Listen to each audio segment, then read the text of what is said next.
parler de 3 choses. On va commencer par la boule de cristal. J'espère que tout le monde a sa boule de cristal. De toute façon, on va parler, on va essayer de nous entretenir par rapport à ceux qui ont une boule de cristal. Et on a dit qu'un bon disciple de la lumière, normalement, doit pouvoir sonder son avenir, sonder son temps, sonder son âme, sonder l'histoire de son temps, l'histoire de sa vie. Il doit pouvoir savoir dans quelle dynamique orienter sa vie. Et pour cela, il faut qu'il ait un support de divination. Parce que le support de divination permet qu'on puisse découvrir. On découvre des choses. Des grands personnages historiques comme Jésus, la plupart des récits s'accordent à dire qu'il avait sa manière à lui de deviner le futur. Et tout ce qu'il disait n'était pas un hasard. Il arrivait la plupart du temps à savoir, à prévoir et à prévenir des éventuels dangers. En fait, bref, la boule de cristal pour un disciple de la lumière, pour un fils ou une fille de la lumière, c'est un support qui lui permet de pouvoir comprendre son environnement, de connaître le temps qu'il va faire pour sa vie et de savoir quels sont les a priori de sa vie, c'est-à-dire qu'est-ce qu'il doit faire, qu'est-ce qu'il ne doit pas faire. C'est ça, parce qu'il ne faut jamais rien faire au hasard. Celui qui s'accorde à faire des choses au hasard n'est pas maître de son destin.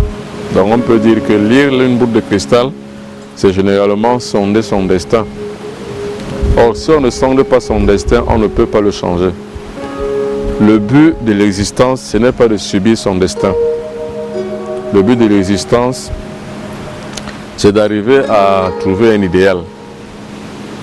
Et c'est quand on trouve un idéal qu'on crée donc maintenant un chemin directeur qui permet qu'on arrive à le réaliser. Et ce qui bloque l'individu pour qu'il n'arrive pas à réaliser son destin ou bien son schéma directeur qu'il a créé, c'est justement la destinée qu'il a, le destin, c'est-à-dire que les oppositions. Et on a dit que généralement, le destin s'oppose à tout ce que nous faisons. Tous les blocages sont liés à notre destin. C'est pour ça que le destin, on ne doit pas le subir, il faut le changer. Mais on ne peut pas changer le destin si on ne le connaît même déjà pas. Pour le connaître, il faut avoir un support. Et ce support, le meilleur qu'il soit, c'est une boule de cristal. Il y a plusieurs formes de support. Il y a le support terrien, c'est-à-dire qu'il y a un support où généralement on peut faire une voyance en dessinant un certain nombre de graphismes sur le sol. Généralement, ceux qui font ce qu'on appelle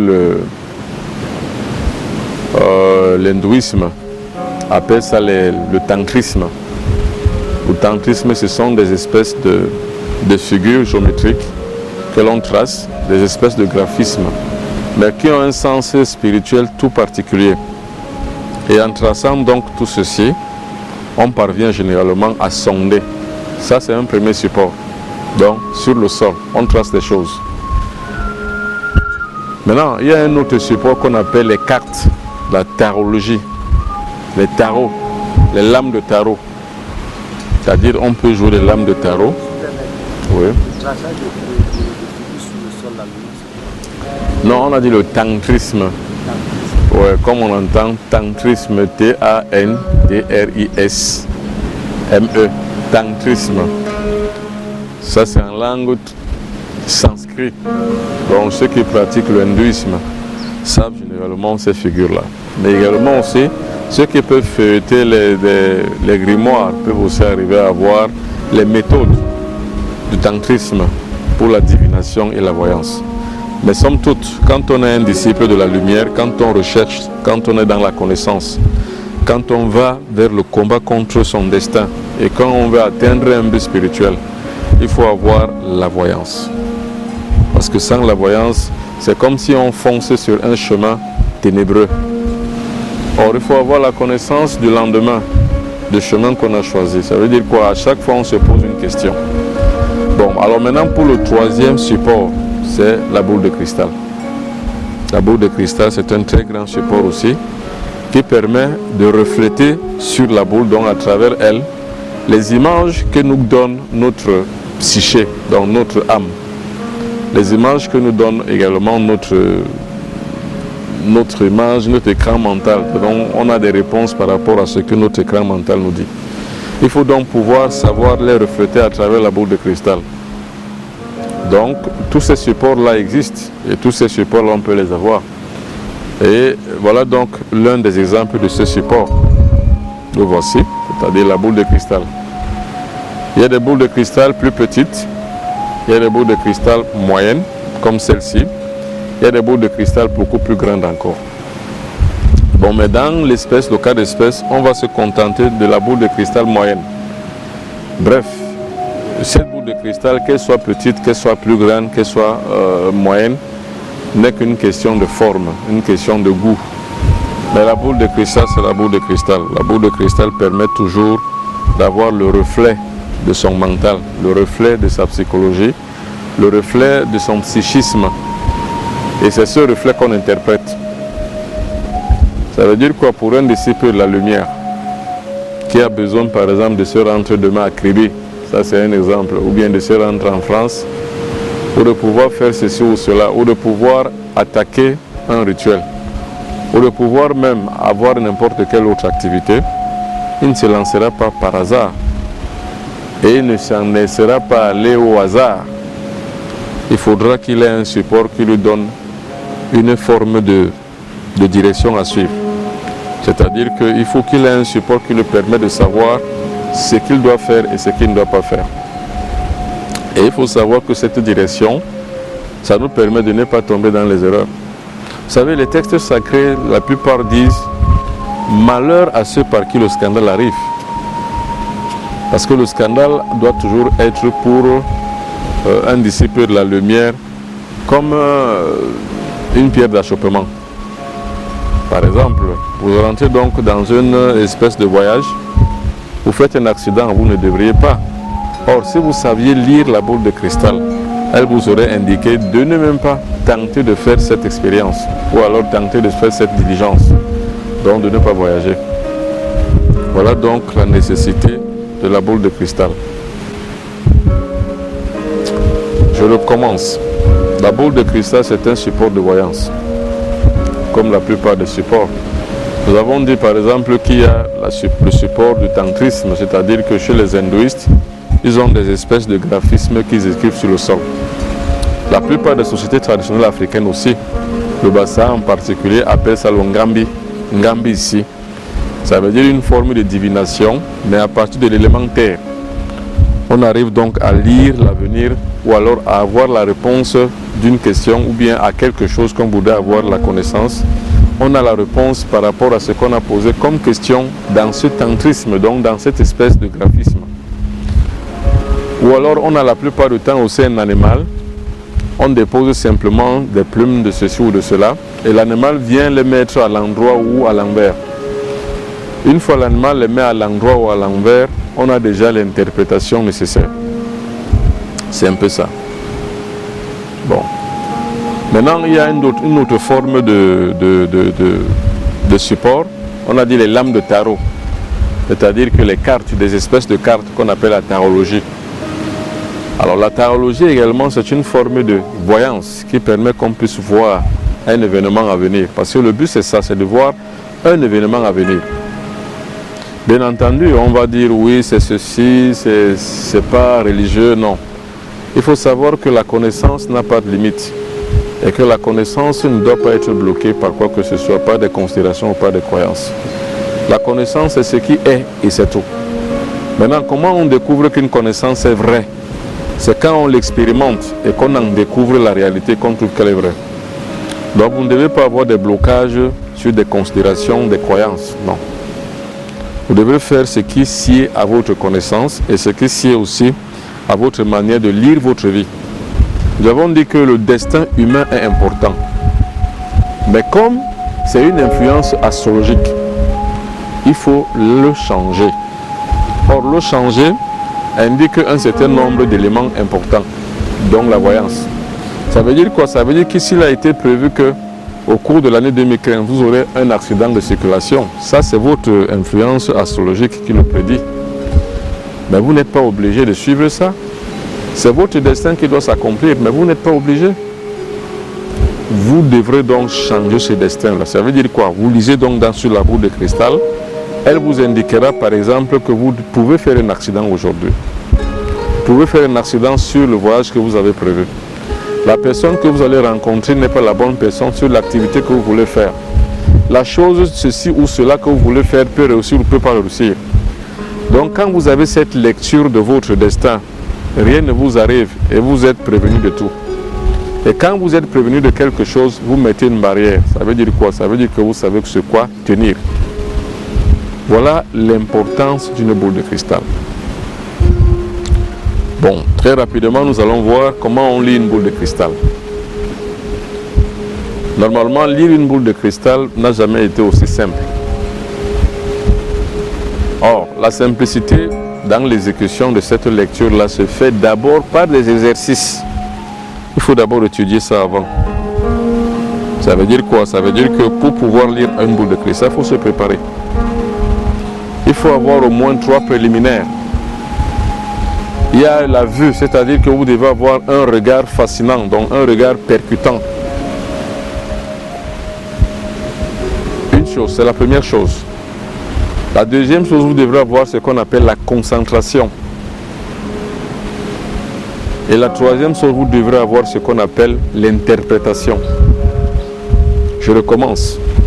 Vous avez 3 indices, 3 éléments importants pour lire une boule de cristal. La première, c'est-à-dire le premier indice, le premier élément, c'est le regard fascinant. Donc votre regard doit être cultivé.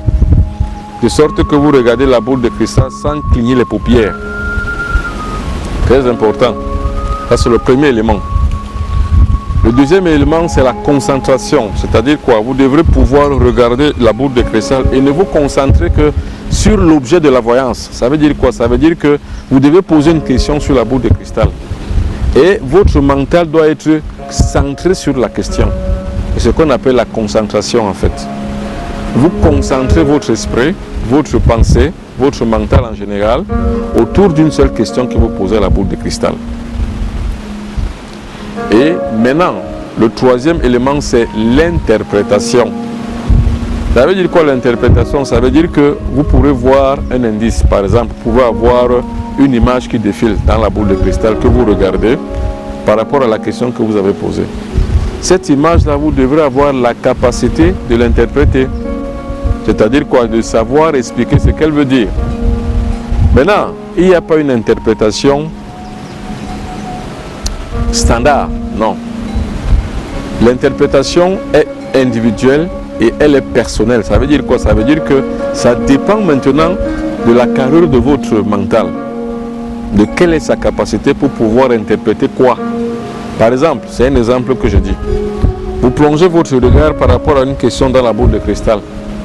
Vous voyez par exemple un chat défiler. Par exemple, vous posez la question de savoir quel sera l'état de la journée de demain, par exemple. Vous regardez, vous voyez une forme de chat qui passe, ou alors une forme d'animal, ou n'importe quoi, ou alors une fleur, ou alors peut-être un caillou, ou une voiture passer. Vous devez pouvoir interpréter. C'est parti d'abord de la question que vous avez posée. Ensuite, de votre vue, vous avez regardé, vous avez fixé. Vous êtes resté au moins 1 minute sans cligner les paupières. Vous avez donc maintenant la concentration de votre mental sur la question que vous vous posez. Et enfin, vous avez maintenant l'interprétation. Vous devez donc savoir ce que ça veut dire, cette interprétation. Ça doit interpréter ceci ou cela. Ça doit donner ceci ou cela. Ça doit faire ci ou ça doit faire ça. Généralement, c'est ça. C'est ce qu'on appelle donc les 3 vertus de la voyance à travers la boule de cristal. La première vertu, c'est la vue, le regard fascinant. La deuxième vertu, c'est la concentration. Et la troisième vertu, c'est l'interprétation. Des questions? Ben, je dis bien ceci. Pour un disciple de la lumière, pour quelqu'un qui recherche la vérité, pour quelqu'un qui a la connaissance spirituelle, il faut manquer tout sauf la voyance. Il faut tout manquer sauf la voyance. La voyance est un élément très important qui permet à l'individu de sonder son avenir. Son avenir lointain, son avenir prochain et son avenir moyen terme. Ça veut dire quoi? Ça veut dire que qu'est-ce qui doit arriver demain? Pour soi-même, pour son environnement, c'est-à-dire pour ses enfants, pour sa famille, pour ses voisins. Qu'est-ce qui doit arriver peut-être dans 5 ans, ou dans 1 an, ou dans 2 ans, à moyen terme? Et qu'est-ce qui doit arriver dans 10 ans, dans 15 ans, dans 20 ans, donc à long terme? C'est très important pour pouvoir marquer sa vie, d'une part, et pour pouvoir aussi la contrôler, la gérer, la diriger d'autre part. Il faut avoir la maîtrise totale de sa vie. C'est la raison pour laquelle on doit pratiquer la voyance. Or, la voyance que je peux conseiller, ou bien qui est la plus plausible, c'est la boule de cristal. Alors, maintenant nous allons voir en pratique comment ça se passe avant les questions. C'est-à-dire, vous avez une table comme celle-ci. Il faut toujours utiliser le tissu noir.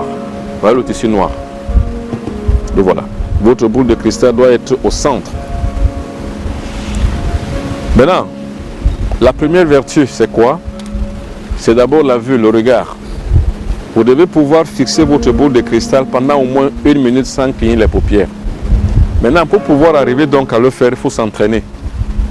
Et l'entraînement commence toujours avec la boule de cristal. Donc vous devez commencer à vous entraîner à regarder votre boule de cristal longtemps, au moins 1 minute sans cligner les paupières.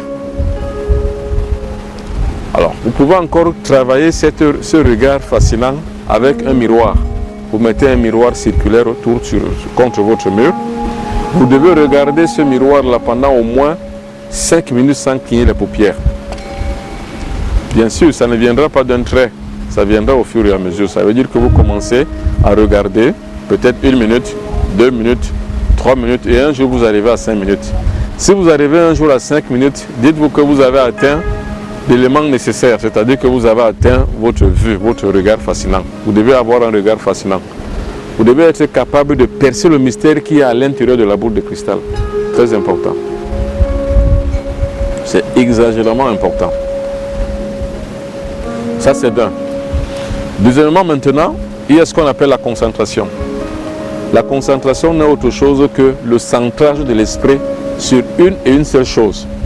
Parce que comment on consulte une boule de cristal, c'est à partir d'une préoccupation, donc d'une question qu'on se pose.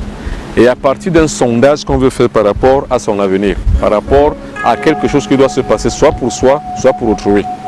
Et c'est donc à partir de ce moment donc là où on doit se concentrer sur l'objet de la voyance, donc sur la question qu'on doit se poser par rapport à la préoccupation qu'on a vis-à-vis d'une question, d'un événement, ou alors de son entourage, ou de son enfant, de son fils, de ceci, de cela. La concentration donc c'est que une fois la vue est fixée sur la boule de cristal, vous vous concentrez sur la seule question et unique question pour laquelle vous êtes là, devant votre boule de cristal. Et enfin, maintenant, il y a l'interprétation. Parce que ce qui est sûr pour les abonnés, pour les habitués, lorsque vous vous concentrez sur la boule de cristal, par rapport à votre préoccupation, vous allez voir des images qui défilent. Les images peuvent défiler en file indienne. C'est-à-dire que vous pouvez avoir la même image qui se défile en file indienne en plusieurs fois. Passer peut-être de la façon de gauche vers la droite ou de la droite vers la gauche. Vous devez savoir donc lire ça. Et vous devez pouvoir arriver à voir ces images-là. Tant que vous n'avez pas encore vu ces images, dites-vous que vous n'avez pas encore atteint la crédibilité de votre voyance. Mais quand vous commencez à voir les images qui apparaissent les unes après les autres, soit de façon horizontale ou de façon verticale, vous avez compris que à cet instant-là, vous commencez à savoir lire votre boule de cristal. Maintenant, troisièmement, vous devez pouvoir interpréter. Par exemple, pour un individu qui voit que c'est le chien qui passe pour une question donnée, pour la même question, un autre individu ne verra pas le même chien passer. L'individu pourrait voir autre chose. Ça veut donc dire que l'interprétation va d'une personne à l'autre. Mais le mieux c'est quoi? C'est d'être concentré et d'avoir le regard fascinant. En d'autres termes, et ça veut dire quoi? Ça veut dire que vous devez d'abord commencer minimum 1, 2, 3 mois à travailler votre vue, à travailler votre regard fascinant. Dès que vous êtes sûr que vous avez pu regarder votre boule de cristal pendant au moins 5 minutes sans cligner les paupières, ça veut dire que vous avez atteint le pic de votre regard fascinant. Je vous ai dit que vous pouvez cultiver votre regard fascinant à travers la boule de cristal ou alors à travers un miroir que vous allez mettre contre votre mur. Et le miroir doit être circulaire. Vous le mettez contre votre mur. Vous devez avoir la capacité de regarder ce miroir pendant 5 minutes sans cligner les paupières. Vous commencez petit à petit et au fur et à mesure vous aboutirez à 5 minutes. La concentration se cultive aussi. Et comment on cultive la concentration? La concentration se cultive par rapport aussi à la méditation. C'est-à-dire quoi? Pour ceux qui étaient là la dernière fois, nous avons dit que pour mieux se concentrer, il faut fermer les yeux, avoir une respiration lente et profonde, voir une seule chose qu'on représente dans son écran mental. On peut même représenter un micro. L'essentiel est que dans son écran mental, on ne voit que le micro pendant au moins 1 minute. Mais si on commence à voir le micro, on voit autre chose, on voit les feux, on voit les femmes, on voit les garçons, on voit les enfants, on voit les grands. Ça veut dire qu'on n'est pas en train de maîtriser son mental, donc on n'a pas la concentration nécessaire. Il faut aboutir en général à pouvoir se stabiliser sur une seule image. Là, on a atteint le pic de la concentration. Et maintenant, enfin, il y a l'interprétation. L'interprétation se fait aussi par habitude. Ça veut dire quoi? Il faut aussi s'expérimenter par rapport à l'interprétation. Ça veut dire quoi? Vous vous posez par exemple la question de savoir comment sera la journée de demain. Ça, c'est un exemple. Si vous voyez par exemple un chat passer, bon, dites-vous que peut-être la journée sera bonne. Mais si généralement demain arrive et que la journée n'est pas bonne, dites-vous que votre interprétation n'était pas bonne. Il faudra la corriger. Et je dis bien, il n'y a pas d'interprétation standard. C'est chacun qui, au fur et à mesure de la lecture de sa boule de cristal, arrivera à interpréter par rapport à tout. Bon, voilà, Mambo, je voudrais savoir, est-ce qu'il y a une heure précise pour pouvoir s'entraîner sur sa boule de cristal? Non, il n'y a pas une heure précise, pour la simple raison que lire la boule de cristal n'est pas la magie. Or, il faut savoir que dans les invocations ou dans toute autre forme de pratique magique, il y a le respect de la bande horaire. Parce qu'à ces heures-là, il y a des esprits spécifiques qui les président. Mais ici, il n'y a pas du tout d'esprit. Ici, c'est simplement l'efficience psychique. C'est-à-dire quoi? Ça veut dire qu'ici, c'est seulement le 6e sens qu'on subjugue et qu'on décuple. Parce qu'en regardant, en se concentrant sur la boule de cristal, on est en train d'ouvrir la lumière de son subconscient, donc la lumière de son 6e sens. Et alors, cette lumière de ce 6e sens-là, donc, sera interprétée ici. Donc, sera le reflet ici. Donc, le reflet de ceci, normalement, c'est la réponse de votre 6e sens. C'est ça que vous revoyez sur la boule de cristal. Donc, on peut dire que la boule de cristal, les images qui apparaissent sont le reflet de ce que notre 6e sens veut. C'est-à-dire que de la réponse que notre 6e sens donne, c'est ça le reflet. Donc, il n'y a pas de bande horaire, non.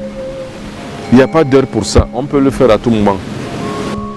Si par exemple moi je vois le chat passer, et il arrive maintenant que je maîtrise jusqu'à ce en quoi ça veut parler. Si mon enfant voit les mêmes choses, ça va dire que les mêmes trucs. Si je vois par exemple dans la boule le chat qui passe, et si maintenant l'un de mes proches voit aussi les mêmes choses, est-ce que je peux imaginer ce que ça est? Non, l'un ne peut pas voir les mêmes choses, parce qu'ils n'ont pas eu la même culture, ils n'ont pas eu le même travail. Ça veut dire que cette boule de cristal, on peut la regarder 10 personnes, on ne verra jamais rien la même chose. Et puis les uns qui ont travaillé la boule de cristal verront, et d'autres qui n'ont pas travaillé ne verront jamais rien. Et vous devez savoir que la boule de cristal, normalement aussi, a des vertus thérapeutiques très importantes. C'est-à-dire que la boule de cristal peut aussi agir sur notre ossature énergétique, donc sur nos centres moteurs. La boule de cristal peut agir sur le chakra, par exemple, du front. Vous le mettez comme ça. Sur le chakra de la tête, vous le mettez là. Le chakra du cœur, vous le mettez là. Vous pouvez le mettre comme ça et l'arrêter comme ça pendant longtemps. Cela apporte des vertus et un bien-être conséquent. Je dis bien, si vous êtes aussi malade, par exemple, vous avez la flemme, vous avez, c'est pas moi, le blues, comme on dit, c'est-à-dire vous êtes stressé, vous pouvez également vous en échapper en tenant simplement la boule de cristal entre vos mains. Si vous avez la fièvre, par exemple, vous devez vous coucher avec la boule de cristal. N'importe quelle maladie peut être influencée parce qu'il faut savoir que la boule de cristal dégage des effluves d'énergie. Et n'importe quelle maladie peut également aussi être influencée, être atténuée par ces effluves d'énergie. Attention, je ne dis pas que vous tenez ici en main le médicament miracle, c'est pas ce que je dis. Que les médecins m'en pardonnent, mais je ne dis pas que la boule de cristal va guérir les maladies, c'est pas ce que je dis. Ne me faites pas dire ce que je n'ai pas dit. Mais je dis la boule de cristal dégage des effluves d'énergie positifs qui peuvent, dans une certaine mesure, influencer ou alors atténuer certaines douleurs. Parce qu'en fait, quand vous tenez votre boule de cristal, vous en ressentez le bien-être. Il y a un bien-être dans dedans. C'est conséquent, c'est-à-dire que c'est pas un truc qu'il faut chercher les midi à 14h. Il y a une boule de cristal, vous la tenez en main comme ça, elle vous déstresse. Regardez par exemple sous d'autres cieux, moi j'en connais, en Occident, généralement tous ceux qui sont stressés, généralement utilisent une boule de cristal dans leur bureau. Et la boule de cristal pour eux n'est pas une forme de voyance en tant que telle. Ce n'est même pas un élément ornemental. Mais la boule de cristal est simplement quelque chose qui peut agir sur le subconscient et qui peut aussi apporter un soulagement au stress. C'est très important. Il y a aussi une autre forme d'utilisation de la boule de cristal. Là maintenant c'est de l'invocation sacramentelle ou l'invocation des esprits. On peut invoquer un esprit qui va se loger dans la boule de cristal. Attention, tout le monde ne pourra pas le voir. Il n'y a que celui qui a cultivé, il n'y a que celui qui a atteint ce degré d'invocation qui peut le voir. Pour maintenant, enfin, lui demander de faire ceci ou cela. Attention, quand on parle d'esprit, il y a deux catégories d'esprits. Il y a les esprits bons, il y a les esprits mauvais. Et moi, je parle des esprits bons. Et pour que vous compreniez bien, rapporter cela à la culture et à la tradition judéo-chrétienne. Les bons esprits, ça veut dire les anges. Les mauvais esprits, ça veut dire les démons. Mais je ne vais jamais conseiller aux gens d'appeler les démons dans le mauvais esprit. Je conseillerais toujours aux gens d'appeler les anges. C'est tout. Vous appelez donc des anges qui ne va pas se loger, vous n'allez pas embrigader un ange. Non, ce n'est pas possible. Vous n'allez pas le mettre en prison dans la boule de cristal, non. C'est que l'ange va se présenter à vous par invocation. Et là maintenant, c'est le reflet de votre subconscient qui va donc le voir à travers la boule de cristal. Et quand vous verrez dans cet âge à travers la boule de cristal, ça veut dire que vous avez atteint. Vous avez atteint généralement maintenant l'acquis de l'art de l'invocation. Parce qu'il faut savoir que invoquer c'est un art. Et il n'y a que ceux qui savent mieux faire qui peuvent invoquer. Et il n'y a que ceux qui ont atteint un certain crédit de l'esprit qui peuvent invoquer. Maintenant, quels sont les atouts pour pouvoir arriver à la lecture de la boule de cristal? C'est-à-dire que quelles sont les dispositions physiques? Quelles sont les attitudes qu'il faut adopter? Il faut atteindre la pureté. Et la pureté permet qu'on puisse arriver à la lecture de la boule de cristal. Parce que quand vous regardez la boule de cristal, tout est pureté là-dedans. C'est la pureté en tant que telle. Vous regardez, c'est pour ça que vous lisez à travers. Parce que ce cristal est poli. Dans sa consistance et dans sa constitution, il est poli. Ça veut dire qu'on peut voir à travers. Donc, cette pureté doit être le reflet aussi de notre corps. C'est-à-dire que notre corps doit aussi également être parfait, donc pur. Et pour cela, il faut éviter de boire l'alcool. Il faut éviter de fumer. Et il faut la plupart du temps jeûner. Parce que le jeûne permet qu'on puisse purifier le corps. Il y a aussi un certain nombre d'aliments. Et là, ce ne sont pas des conseils que je donne. Là, c'est une obligation. Pour ceux qui veulent regarder, voir à travers une boule de cristal. Il y a des choses que vous devez éviter. Il y a des aliments que vous ne mangez pas. Vous ne mangez pas tout ce qui consiste votre organisme. Vous ne mangerez pas tout ce qui peut alimenter ou bien peut rugoriser votre nerf, votre système nerveux. Vous savez que le système nerveux est très fragile. Un certain nombre d'aliments peut engraisser le système nerveux et généralement causer aussi des AVC. Généralement, les AVC, c'est un caillot de sang qui est calé généralement dans un vaisseau. Et quand ça se cale, à cet endroit-là, il n'y a plus du tout de vie cellulaire.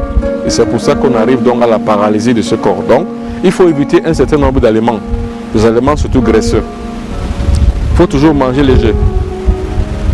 Et dans un certain cas, ou bien dans une certaine mesure, il faut éviter la viande bovine, c'est-à-dire qu'il faut éviter de manger la viande, par exemple, de bœuf, la viande de porc, la viande de ceci ou de cela. Se contenter simplement des nourritures légères, comme trop de crudités, trop de fruits, qui vont donner donc une certaine essence à votre corps. Quand je dis bien essence, ça veut dire que ça va donner à votre corps une certaine fluidité énergétique qui permet qu'on peut communiquer facilement avec la boule de cristal. Il y a des questions par rapport à l'attitude? La deuxième attitude, c'est qu'il faut beaucoup méditer. La méditation, c'est quoi? La méditation, c'est qu'on entre en réflexion avec soi-même. C'est-à-dire, on entre dans un état où ce n'est que l'intérieur qui parle. Or, il est dit et prouvé que notre intérieur est normalement le siège de Dieu. C'est-à-dire que notre corps est un temple indébutable. C'est-à-dire que quand on rentre en réflexion avec soi-même et qu'on réfléchisse par rapport à soi-même, à de son intérieur, on est en train de parler avec Dieu. C'est ça la méditation. Or, il faut donc savoir que la méditation a pour but d'atteindre la perfection, donc la pureté. Cette pureté permet donc à un individu de pouvoir communiquer facilement avec sa boule de cristal. Il faut savoir que la boule de cristal, c'est un ami. Pour pouvoir l'apprivoiser, il faut en faire un ami. Il faut en faire un disciple. La boule de cristal, il faut jouer avec. Il faut l'avoir avec soi-même. Pour ceux qui ont la voiture, il faut aller être avec la boule de cristal dans sa voiture. Pour ceux qui ont un bureau, il faut qu'ils aient toujours la boule de cristal dans un bureau. Pour ceux qui ont une chambre, la boule de cristal doit toujours y être. Et il faut savoir que la boule de cristal a aussi une vertu thérapeutique, comme je l'ai dit, mais aussi une vertu exorcisante. C'est-à-dire quoi? Ça veut dire que ça chasse les influences négatives dans une pièce. Bref, la boule de cristal, c'est un porte-bonheur. Les blocages, les soucis, les maladies, les gens qui font des choses, ça ne réussit pas. Vous avez une boule de cristal, ça peut vous aider, ça doit vous aider et ça aide. Et il faut savoir que la boule de cristal est liée à l'eau. C'est d'ailleurs pour ça que nous sommes ici en bord de la mer. Il faut toujours aller au bord de l'eau. Ça, c'est une autre attitude. Vous allez au bord de l'eau avec votre boule de cristal. Vous donnez la chance à votre mental de pouvoir l'agripper. Parce que la boule de cristal est liée au magnétisme. Et vous savez que le magnétisme est lié à l'eau. Donc, la boule de cristal et l'eau vont de pair. Et généralement, pour ceux qui savent les invocations aux esprits de l'eau, pour consacrer votre boule de cristal, là c'est un autre volet, la consécration de la boule de cristal. Pour la consacrer, cette boule de cristal, il faut faire recours aux esprits de l'eau. Et on ne consacrera la boule de cristal qu'au bord de la mer. C'est au bord de la mer qu'on consacre la boule de cristal. Après être allé plusieurs fois à la mer avec sa boule de cristal, viendra un jour où on doit la consacrer. Mais comment donc la consacrer? Et comme je vous ai toujours dit, rien n'est standard. Ça dépend de votre probité intellectuelle intérieure. Ça dépend de ce qui vous passe par la tête. Les mots sont les vôtres. C'est vous qui allez définir comment consacrer et quel mot prononcer pour la consécration. Mais le maître mot, c'est quoi? Le maître mot, c'est de bénir, c'est-à-dire de dire qu'à partir d'aujourd'hui, ce n'est plus une boule de cristal normale, simple. C'est une boule de cristal déjà concrétisée, magnétisée, parce que l'eau et le magnétisme, donc à travers l'eau, on magnétise la boule de cristal. Et justement, on arrive aussi à la consacrer et à dire que cette boule de cristal servira toujours à chaque fois que j'aurai besoin de lire à travers elle. C'est comme ça qu'on consacre la boule de cristal. Et je dis bien la consécration, il n'y a pas d'écriture, il n'y a pas de litre, il n'y a pas de lecture à faire. La consécration, c'est les mots qui sortent de son propre corps. C'est ça. Mais la consécration, c'est la dédicace. On dédie ça pour une chose, pour un travail. On dédie l'utilisation de la boule de cristal vers une chose.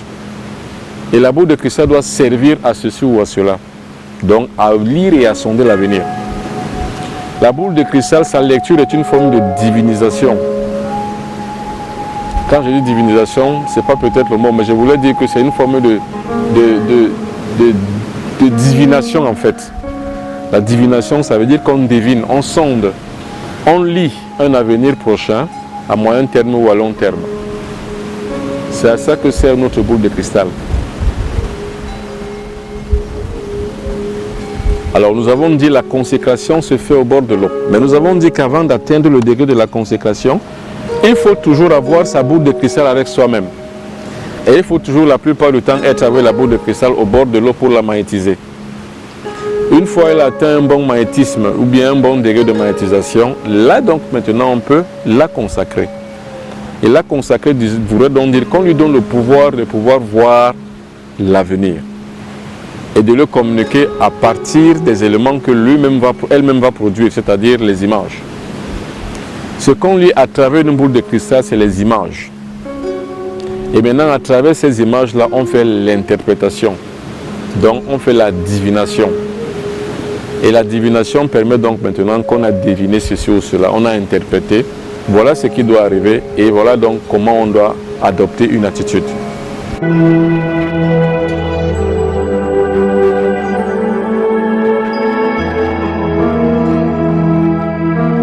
Nous avons parlé du magnétisme de la boule de cristal, c'est-à-dire que on a dit que la boule de cristal, normalement, on doit s'en approprier et on doit en faire un ami.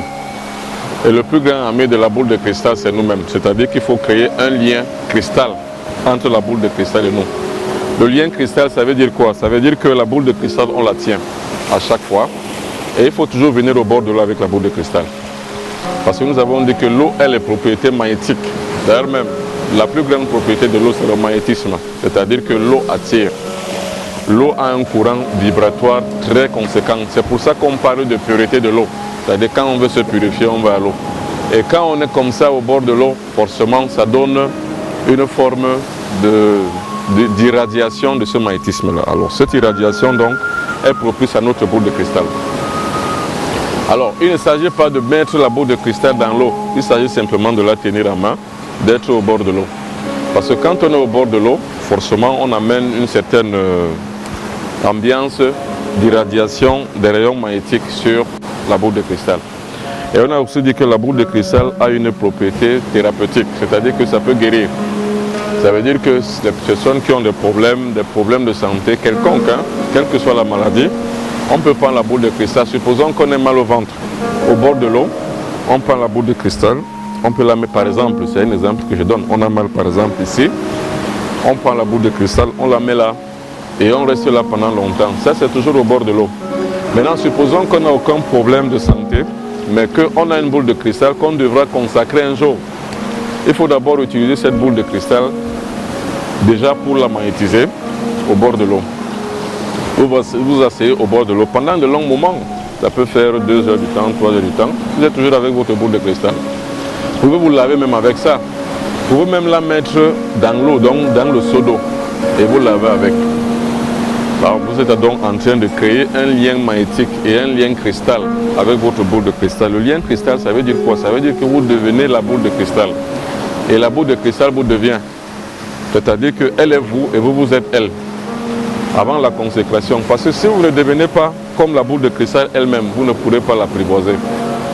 Et j'ai dit, avant de commencer toute pratique avec la boule de cristal, il faut d'abord la magnétiser. Et le meilleur magnétisme qu'on peut utiliser dans l'eau, le meilleur magnétisme qu'on peut utiliser sur la boule de cristal, c'est dans l'eau. Et comme on est comme ça au bord de l'eau, on peut la tenir. Par exemple, tiens un peu la boule de cristal, assieds-toi, voilà, tombe. Tu vois, tu tiens ta boule de cristal, tu es là en profonde méditation. C'est tout. Et cette méditation te permet de pouvoir créer un lien affectif même avec la boule de cristal. Généralement, quand tu la tiens comme ça, ça te permet de pouvoir communiquer avec elle. Parce qu'il faut créer une espèce de vase communicant avec ta boule de cristal. Parce que si on n'a pas ce lien-là, on ne peut pas l'apprivoiser. Parce que ce qui est intéressant pour la boule de cristal, c'est qu'on puisse arriver à l'apprivoiser. Parce que la boule de cristal, elle est un électron libre.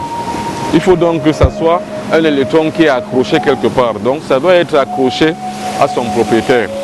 Donc si on l'accroche à son propriétaire l'accroche sur lui, il va pouvoir l'apprivoiser avec le temps. Mais je dis bien, c'est une question de temps. Ce n'est pas une question de, je sais pas moi, de volonté qu'on veut utiliser la boule de cristal. Non, il faut prendre du temps. Commencer d'abord par l'apprivoiser, donc par la magnétiser. Bon, ou alors une autre forme d'apprivoisant et une autre forme de manœuvre. On peut creuser.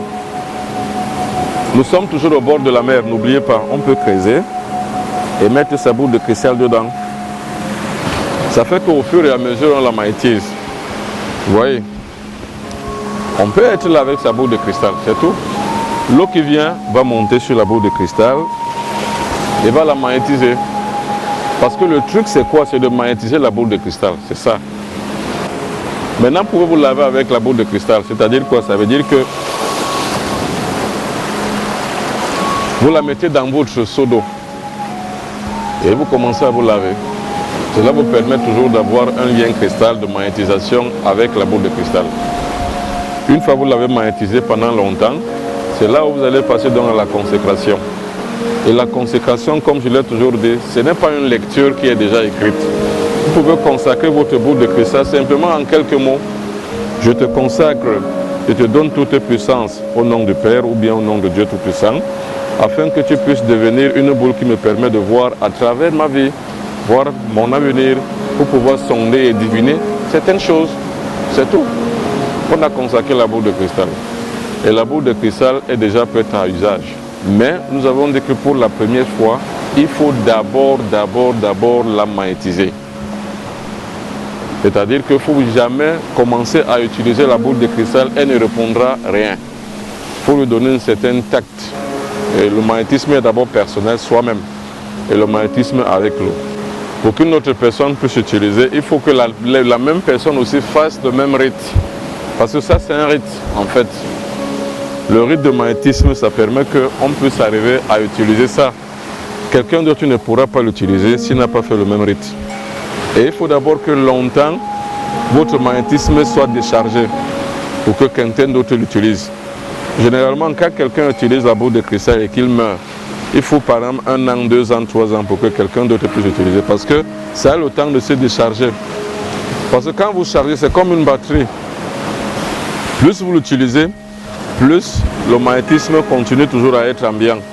Quand vous cessez d'utiliser, il y aura un vide. Ça va se décharger au fil du temps, 1 an, 2 ans, 3 ans, et quelqu'un d'autre en ce moment-là peut l'utiliser. Mais avant, ce n'est pas possible. C'est-à-dire qu'il faut seulement longtemps charger, c'est-à-dire qu'il faut prendre du temps. Généralement, pour utiliser une boule de cristal, il ne faut jamais être pressé. En général, ça c'est humain. L'être humain a toujours envie d'aller vite. Généralement, c'est ça. Bon, mais ce qui est nécessaire, c'est d'aller plus loin, pas d'aller vite. Or, pour aller loin avec un instrument, un support comme celui-ci, il faut prendre du temps. Il faut même prendre 1 an de consécration. C'est-à-dire que quand on sent qu'on a suffisamment chargé, c'est là où on peut donc l'utiliser, commencer à l'utiliser, commencer à la deuxième phase, qui est la consécration. Mais dans un premier temps, ce qu'il faut, c'est la charge magnétique. Le lien affectif qu'on doit avoir avec la boule de cristal, il faut d'abord créer un lien fort avec sa boule de cristal. Et au bout de quelques temps, vous sentirez que c'est déjà fort. Vous pouvez même dormir avec ça. Et comme je disais, celui qui a un bureau, il peut la mettre sur son bureau. C'est tout. Celui qui a un placard à côté de son lit, quand il dort, peut dormir. Celui qui voyage peut voyager avec. Bon. Et la boule de cristal, comme je l'ai dit, c'est pas comme une écorce qui fait honte. Vous voyez, la boule de cristal, normalement, ça dégage un tel bien-être que quand on l'a entre ses mains, on a vraiment une sensation de bien-être. En combien de temps on peut magnétiser sa boule afin de la consacrer? On disait tout à l'heure qu'il faut du temps. Pour même aller même jusqu'à 1 an, c'est possible. C'est la première étape, la magnétisation. C'est la première étape. Et la deuxième étape, c'est le magnétisme, c'est la consécration. Et on a dit qu'il faut toujours être au bord de l'eau pour pouvoir bien la magnétiser. Et il faut toujours l'avoir avec soi-même pour pouvoir bien créer un contact affectif avec lui, avec elle. Donc ça peut prendre même 1 an, même 2 ans. D'autant qu'on sent seulement qu'on l'a suffisamment magnétisé. Et puis on commence maintenant à faire ce qu'on doit faire. Donc on passe à la deuxième étape qui est la consécration. Mais il faut d'abord commencer par le magnétisme, donc la magnétisation. Or, le plus grand courant magnétique qui puisse exister, c'est de l'eau. C'est pour ça qu'il faut venir toujours au bord de l'eau et de faire comme on a montré tout à l'heure là. Donc ça dépend de toi, combien de temps tu peux mettre là-dedans. 1 an, mais il faut suffisamment l'avoir magnétisé, c'est-à-dire longtemps. Donc 1 semaine ne suffit pas, 1 mois ne suffit pas. 6 mois, 7 mois, 8 mois. Ça dépend aussi de la fréquence du magnétisme, c'est-à-dire que ça dépend aussi du travail, c'est-à-dire que de la magnétisation qu'on fait, de la durée qu'on peut faire et du nombre de fois. Par exemple, pour quelqu'un qui le fait 1 fois par jour, pour quelqu'un qui le fait 6 fois par jour, ce n'est pas la même chose. Celui qui le fait 6 fois par jour a un degré, a un taux plus élevé de magnétisation que celui qui le fait 1 fois par jour ou 1 fois par semaine. Hier, vous nous avez parlé qu'en magnétisant la boule de cristal, on peut en même temps travailler notre regard fascinant avec la boule de cristal. Est-ce que c'est obligé qu'on ait toujours cette boule de cristal pour travailler le regard sur un tissu noir? Oui, il faut qu'on ait sa boule de cristal. Et mais nous avons dit qu'il y a 2 méthodes. La première méthode, c'est la boule de cristal. En fait, c'est même la méthode qui est la plus conseillée. Parce que ça permet qu'on puisse s'entraîner à lire la boule de cristal. Donc cette méthode-là, elle est très importante. Et une fois on a fini de le faire, c'est-à-dire qu'une fois on finit de magnétiser, le temps qu'on a, on peut aussi commencer aussi à regarder. On peut même regarder ça même sur soi, même sur sa main. On n'a pas forcément besoin de mettre ça sur la table. Parce que si on n'est pas au bord de l'eau, on n'est pas avec sa table, on peut regarder pendant longtemps sans cligner les paupières. Et généralement même, vous allez commencer par voir les premiers signes. Quand le regard magnétique est bien et beaucoup mieux travaillé, vous commencerez à voir les premiers signes. C'est-à-dire que vous pouvez avoir par exemple une image quelconque qui passe. Quand vous voyez une image qui se défile, ça veut dire que vous êtes déjà prêt à commencer à l'utiliser. Ça veut dire que votre regard magnétique a acquis cette puissance qu'il faut maintenant pour pouvoir lire une boule de cristal. Donc on peut le faire simultanément, c'est-à-dire tu finis de faire la magnétisation, tu suis avec ceci. Bon, maintenant aux heures perdues à la maison, on peut mettre, comme on a dit, un miroir contre le mur et travailler le regard magnétique pour pouvoir mieux lire ça. Je voulais savoir si quelqu'un est peut-être dans son miroir, peut mettre ça dans le tiroir ou déposer sur la table. Si oui, si peut-être un client vient, s'il est un client compliqué, est-ce que ça va lui déranger? Oui. C'est pour ça que je dis que c'est aussi ornemental. Tu vois, non, c'est-à-dire que la boule de cristal, ce n'est pas une écorce. C'est une écorce qui peut être un problème. Mais normalement, dans les bureaux même, dans certains bureaux de certaines personnes, il y a toujours une boule de cristal. Vous le mettez sur son support. C'est comme un objet ornemental, c'est comme quelque chose qui orne. C'est tout. Ça ne dérange personne en fait. Même si on est compliqué, on voit seulement que c'est un objet ornemental, c'est tout. Et de temps en temps, on le touche, de temps en temps, on le regarde, donc on s'entraîne au fur et à mesure. C'est pour ça qu'il faut être avec ça, même dans son lieu de service. Même quand on travaille, il faut l'avoir. Et il faut longtemps l'avoir eu avec soi-même, longtemps l'avoir chargé. Et longtemps avoir un entraînement du regard magnétique pour pouvoir arriver à le lire.